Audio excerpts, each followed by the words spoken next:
Hey, did you guys see those random earthquakes that are happening around the world?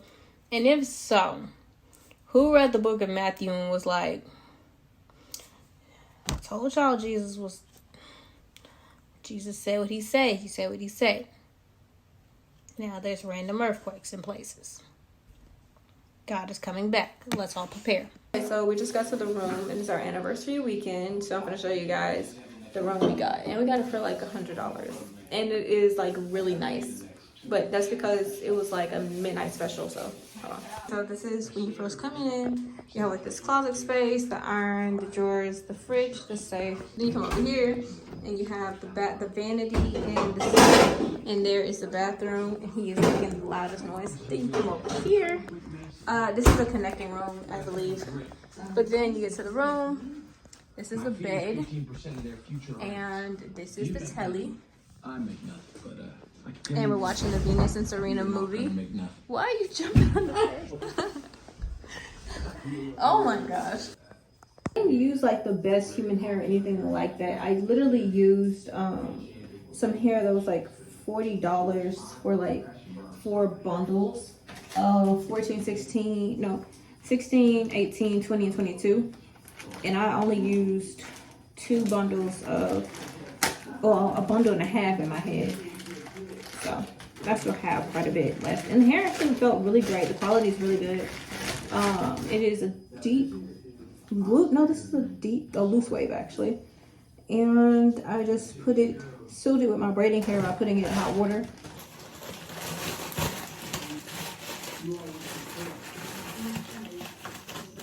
Now I can take a shower, so.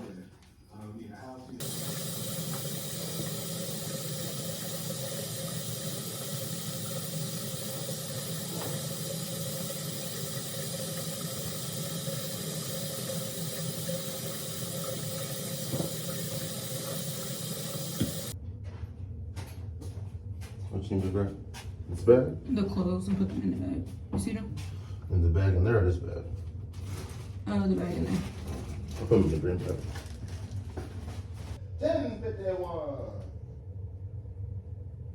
Alright, so I just got in the car. I did my makeup real quick. It took me like 10 minutes, but then I woke up with this huge pimple on the side of my face, which is not great. And then we just left the hotel. We go to a different hotel tonight, so it's gonna be a little bit different than last night. I think I did a hotel tour or quick one or whatever. So yeah, now I'm gonna go grab lunch. I tried to do my baby hair to the best of me, but honestly I was trying to rush, so it looks very iffy. And I would just put all the things I need for it in the back of the car. So yeah, I don't know. Look like I'll be making a few stops to try to fix this, because this is not going to work for me. Other than that, I'm not really sure what we're going to do, but I'll let you guys know. I slept like trash. Our oldest son called me at like 5 something this morning, and he was like, Mom, what are you doing? Trying to finally sleep, right? Because this is our anniversary weekend, so we stayed up pretty late, playing around. Obviously, you know, me and my husband are very big jokesters, and so we stayed up pretty late last night, and we didn't go to bed till I think like almost 3. We ordered Uber Eats never came, so I had to get a refund for Uber Eats. It was just crazy. But anyways, we had a really good time, and let's see what we're gonna do today. I hope that, hold on, let me turn this down because this is not gonna work. But I hope y'all can hear me the whole time. We were just gonna go eat some lunch. I have booked us a reservation at this Italian restaurant. I've never tried, but it looks great. I'm gonna call and confirm that real quick, and I'll talk to you guys in a little bit. All right, you wanna tell me where you're taking me? What you mean, cuz? You wanna taking me? Tell me where I'm taking you? Yeah, where we're going right now. Right back now. See right here. What we gonna do right here? You see what I'm saying, boy? We'll see y'all in a minute. She gonna beat. Okay, got it. All right, we stopped at Krispy Kreme and got donut and some coffee. Well, we got a Campana, and a Campana is really just like, if you don't know, it's like shots and whipped cream. And we've been drinking this for over a month now, back and forth. That's an understatement. Got us a brown sugar shaken espresso, and he added his stuff to it. And I just got the same thing. But it was supposed to be double blended, and it's not. It's not? Oh, it is. I see the ice cubes, right.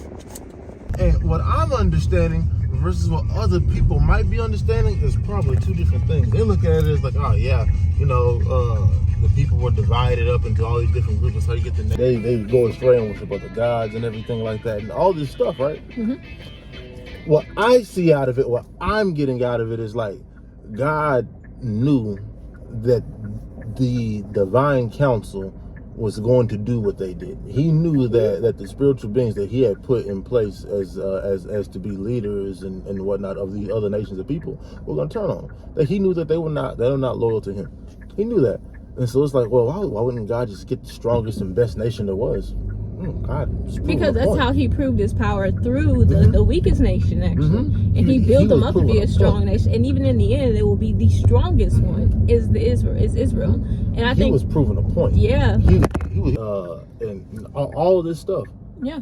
And then you got like, all right, now I step on to the scene. And it's like, I don't think that because people read certain things in the Bible. I understand that, people try to read things a specific way. Like there are certain things that, we just read it, Yeah. We don't understand the context behind it. We don't understand why this is or why that was, but we just read it. Like, and you see it, they try to take it and relate it to them, reprimands them when they've done wrong. Yeah. That's what all God is supposed to be doing, though. It's just that those guys from the divine council that became guys, they became corrupt, I guess you could say. Yeah, they wanted to rule as much as God do, although they know they never can. Mm-hmm. They never can. So although they didn't, they made their own little false clan. I guess they made like little false tribes to themselves. No, that's not even the right word. They made themselves like a false emperor, if that makes sense. Yeah. To them. It's just like when you read in the book of Daniel and the angel shows up to him and he's like, hey, from the moment you prayed, your prayers reached heaven, your prayers were heard. Yeah. And I was on my way. But the prince of Persia withstood me. And then the prince of Greece showed up and Michael came to help me. What's funny is that Michael is actually called a prince as well. But he's the prince of Israel. He's the prince that protects Israel. So he came out of his own. Yeah. Oh, cool. So Michael's like, okay, he's the only one to do what he's supposed to do. Yeah. Oh, y'all didn't. Yeah. And it's like, Michael, because they're all supposed to be over a certain amount of people in different places. Mm-hmm. So I understand what you're saying now. Yeah, you're right. Because he did tell Daniel that after Daniel was praying, although Daniel was like, obviously on his face, showed up terrified. Daniel was very like, oh.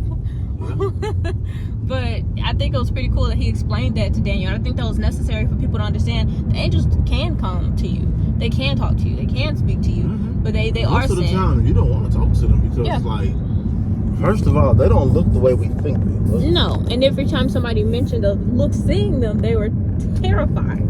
I used to love the houses over there. I still do. Kid, I wanted to go over there so bad. I still do. But yeah, it's interesting because of how the things that are shown versus what is understood are very, very, very, very different. Yes, and then that's when you have those. So kind of like this. Remember I told you I would like to have people around that I can talk to, but more in depth like this too, right? But there are people who call themselves, I hate to say that, they call themselves Christians or believers, and that doesn't mean they're not. It's just they don't have a better form of understanding when it comes to biblical text. So they like to read the motivational parts of the Bible or things that they like to read pieces of scripture. And they like to live by the pieces of scripture without actually hearing why was happening, what was happening, and you can't take that because this was happening. Mm-hmm. And you know why? Yeah. Because so you'll hear these phrases, exegesis and eisegesis and things like that.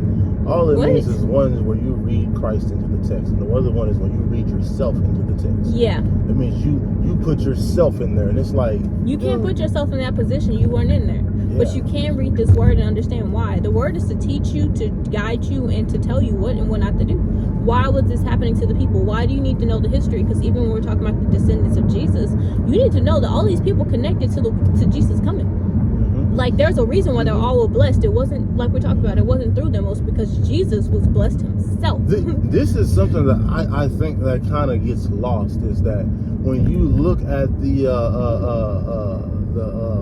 the lineage of Christ, Yeah. you see Gentiles. Yeah. You see them as typically, from so far with everything that I know, you see them as the women. Yeah. The women are sometimes Gentiles, whereas Rahab, Yeah.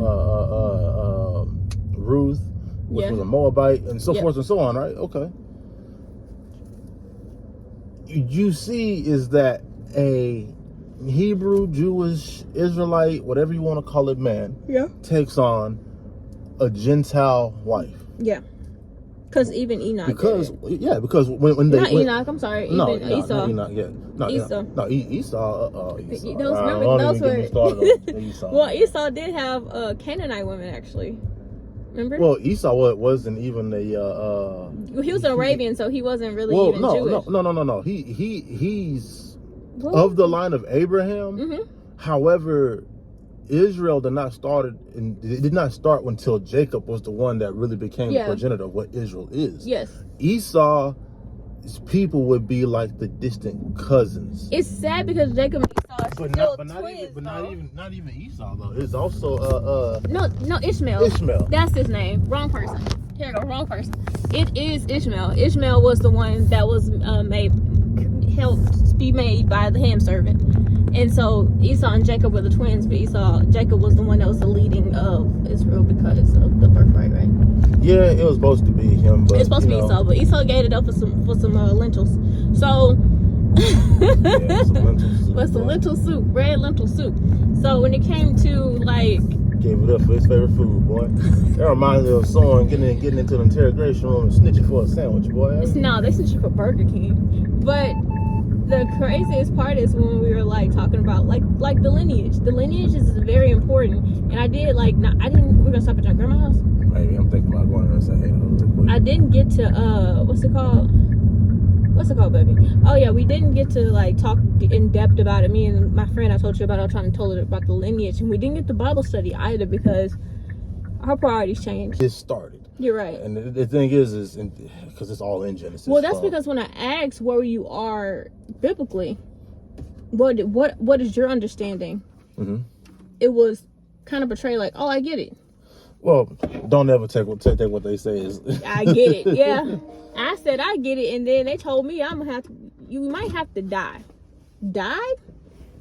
Thought you said he gonna come get us. Yeah, if you make it there. Exactly, but that's the thing though. With people who are not there, mm-hmm. you can't always. No, go you can't go there yet. You gotta remember they're babies, and that's if they are Christians. You know what I mean? And then you have to realize there are people that are non-believers. They ain't even been born yet. You know what I mean? So it's like you have to like take measured approaches with them. You have to explain to them who Christ is, the character of Christ, and why he is important, and why he can forgive sin. You're right, because I could have. I guess the best way to start is the way I had to start with the way God started with me. A little bit at a time goes a long way. Definitely true. You ready? Yeah. I gotta put my jacket on. All right, we're gonna stop at Grandma's. My back is out. I'm gonna stay hooked. We are finally on our way home, and it's been a very long and eventful yesterday. And we're gonna go home and play the game and probably go to sleep. Well, I'm gonna shower too. Showering with me? I feel like that's a trick question. Yeah. Okay. Yeah, we'll see.